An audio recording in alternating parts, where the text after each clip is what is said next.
नमस्कार। आप देख रहे हैं सच 89 न्यूज और आज जो न्यूज आपके सामने लेकर मैं उपस्थित हुआ हूं आपके रोंगटे खड़े कर देगी। आप इस घटना को सुनने के बाद कहेंगे कि इंसानियत एक बार फिर से शर्मसार हो गई।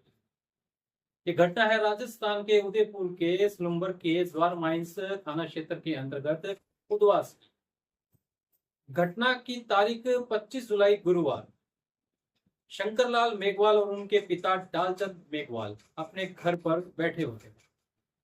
इतने में ही हमलावर वहां आते हैं और उन पर ताबड़तोड़ हमला करते हैं। हमले में वो तेज धारदार हथियार का इस्तेमाल करते हैं जिससे मृत शंकरलाल का धड़ उनके बदन से अलग हो जाता है और उनकी मौके पर ही मौत हो जाती है। पिता भी गंभीर रूप से घायल हो जाते हैं। जब शोर मचता है तो आसपास के लोग घर पर पहुंचते हैं। इतने में हमलावर वहां से भाग जाते हैं। गंभीर अवस्था में पिता डालचंद को हॉस्पिटल में एडमिट करवाया जाता है। घटना की सूचना पुलिस प्रशासन को दी जाती है, लेकिन घटना के 1 घंटे बीत जाने तक भी पुलिस प्रशासन वहां वारदात स्थल पर नहीं पहुंचता। ऐसे में ग्रामीणों का रोष बढ़ जाता है। बढ़ते हुए रोष को देखते हुए पुलिस प्रशासन वारदात स्थल पर पहुंचता है और पहुंचने के बाद मृत शंकरलाल मेघवाल की पत्नी ललिता मेघवाल से पूछताछ करता है। पूछताछ के दौरान ललिता मेघवाल बताती है कि लगभग रात के 7:05 पर उनके पति मृत शंकरलाल मेघवाल और उनके ससुर डालचंद मेघवाल अपने घर पर बैठे हुए थे तो गांव का ही रहने वाला फतेह सिंह पुत्र देवी सिंह वहां तेज धारदार हथियार के साथ आता है और उनके पति और पिता पर जानलेवा हमला करता है।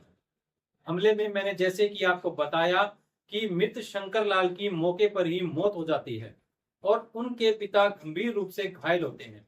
घायल होने के साथ उनका एक हाथ भी कट जाता है। ऐसे में पुलिस प्रशासन संज्ञान लेता है और घटना की पूरी जानकारी ललिता मेघवाल से लेता है। आपको बता दूं कि मृत शंकरलाल मेघवाल एक सरकारी शिक्षक है। इनके 3 बच्चे हैं जिसमें 2 बेटियां हैं और एक छोटा 2 साल का बेटा बताया जा रहा है। शंकरलाल मेघवाल की ललिता मेघवाल पत्नी वो पुलिस को बताती हैं कि फतेह सिंह जो कि हमलावर है इसका उनके साथ या उनके परिवार के साथ कोई भी पुराना विवाद नहीं है। फिर ऐसे में फतेह सिंह ने मृत शंकरलाल के ऊपर हमला क्यों किया, क्यों बेरहमी से उनको जगह जगह से काटा। ये एक सोचने वाली बात है कि बिना विवाद के ही इस घटना को क्रूरता के साथ अंजाम दिया। ये घटना किस तरफ इशारा कर रही है? एक तरफ दलित मेघवाल समाज है और एक तरफ राजपूतों समाज है जो कि एससी और जनरल कास्ट की तरफ इशारा कर रहा है।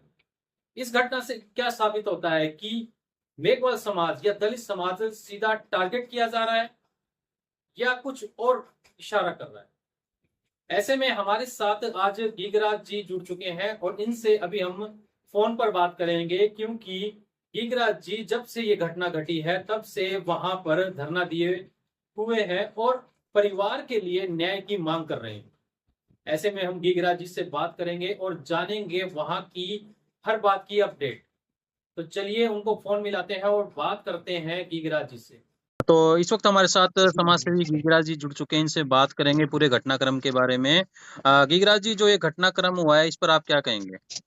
ये घटना पूरे राजस्थान को शर्मसार करने वाली है और सबसे बड़ा भाजपा सरकार पर सवाल ये है कि जब चुनावों से पहले भाजपा सरकार ये कैंपेन कर रही थी, अपना प्रचार चुनावी एजेंडा भी उन्होंने किया कि बहुत हुआ अत्याचार, अब नहीं सहेगी भाजपा सरकार, तो वो सारे फ्लॉप होते नजर आ रहे हैं और राजस्थान में दलित अत्याचार चरम पर बढ़ रहा है। तो इनमें ये घटना जो सलूम्बर की है, दलित अध्यापक की निर्मम हत्या, तलवारों से घर में घुसकर ताबड़तोड़ वार करना, आत्मघाती हमले करना जैसे काम उन्होंने किए हैं, तो ये इसकी पूरे राजस्थान में निंदा हो रही है। हम लोग घटना स्थल पर हैं और राजस्थान के तमाम संवैचारिक संगठन है, लामबंद है इसके अंदर। लगातार जो उदयपुर की तरफ दलित मूवमेंट से जुड़े लोग बड़ी संख्या में कूच कर रहे हैं जी और इस आंदोलन में हम तब तक नहीं रुकेंगे जब तक सरकार घुटनों के बल पे ना आ जाए जी। और जो मांगे हैं परिवार की वो पूरी ना हो जाए। क्या दलित समाज सीधे रूप से टारगेट किया जा रहा है गीगराज जी? राजस्थान में पूर्ण रूप से टारगेट किया जा रहा है दलित समाज जी और दलित समाज के उन हिस्सों को टारगेट किया जा रहा है। एक्टिविस्ट हैं, कर्मचारी हैं, राजनीति करने वाले लोग हैं जिनसे समाज को ऊर्जा मिलती है और भाजपा सरकार में मनुवादी सोच जो है वो हेवी हुई है और इस तरह से बहुत ज्यादा टारगेट किया जा रहा है। सीधे सीधे तौर पर मेरा आरोप है कि पिछले 5 सालों में 6 सालों में जी। दलित समाज टारगेट हुआ है। दलित समाज टारगेट। जी। गीगराज जी, अब आगे परिवार की क्या मांग है?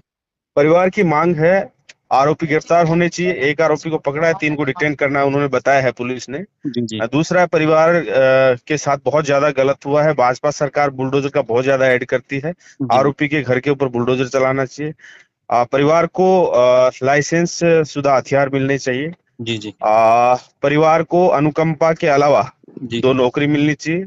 जी 1 करोड़ उनको आर्थिक सहयोग मिलना चाहिए जी और साथ ही उस गांव में ये बताया जा रहा है बड़ी संख्या में तथाकथित उच्च जाति जो प्रोपेगेंडा फैलाया जाता है दबंग लोग, वो उस तरह के कुछ लोग ज्यादा हैं। जी उनके पास बहुत से हथियार हैं तो उनके सबके हथियार बंद करवाए जाएं। ये सारी मांगे हैं। इस मांगों को लेकर हम रुके हुए हैं। जी जी। जी गीगराज जी, जो आपका दलित समाज है, मेघवाल समाज है, वो मृत जी। शंकरलाल मेघवाल के साथ कैसे खड़ा है?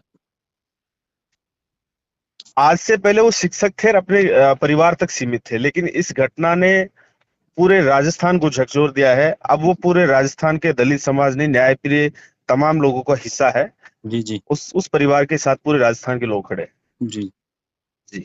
क्या मृत शंकरलाल जी को न्याय मिल पाएगा? आपको क्या लगता है इस भाजपा सरकार में? न्याय सरकार की देने की मंशा नहीं है, लेकिन हमारे जैसे लोग यहाँ पर लगे हैं, जी जी घुटनों के बल पे लेके आएंगे जी। और इनको मजबूर करेंगे कि न्याय देने के लिए मजबूर होंगे ये लोग।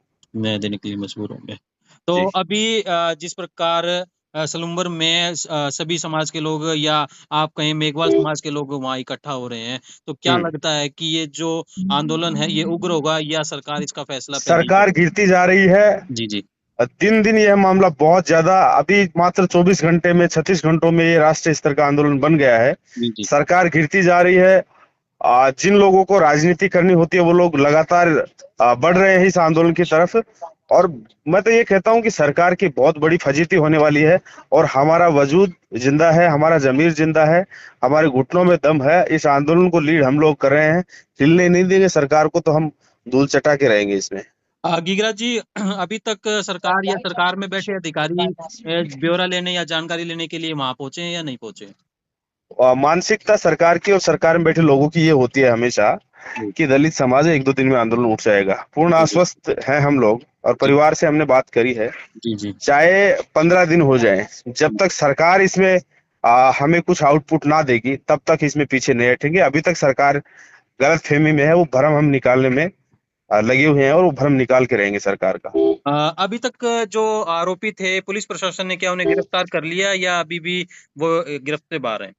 बताया जा रहा है एक आरोपी को गिरफ्तार किया है जिन्होंने तलवार से हमला किया था जी जी और उसके साथ 2-3 और हैं। वो कोई जंगल पे बताया जा रहा है। पुलिस की मनगढ़ंत कहानी है या वास्तविकता है हम कह नहीं सकते, जांच का विषय है। लेकिन हमें तो इस पर भी संदेह है कि उस आरोपी को अपने आप की उसने गला क्यों काट लिया जी और गला कैसे काट सकता है वो। जी तो जी कहीं ये दलित मूवमेंट पूरे भारत में एग्रेशन का रूप ले रहा है, तो इसको खत्म करने की रणनीति तो नहीं है क्या?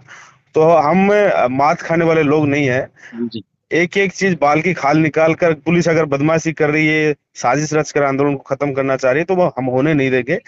हर चीज को हर पहलू से हम जांच करवाएंगे। ठीक है। धन्यवाद। ये थे हमारे साथ समाज सेवी गीगराज जी। आगे थैंक भी यू। आपको इस घटना का अपडेट देते रहेंगे। धन्यवाद गीगराज जी।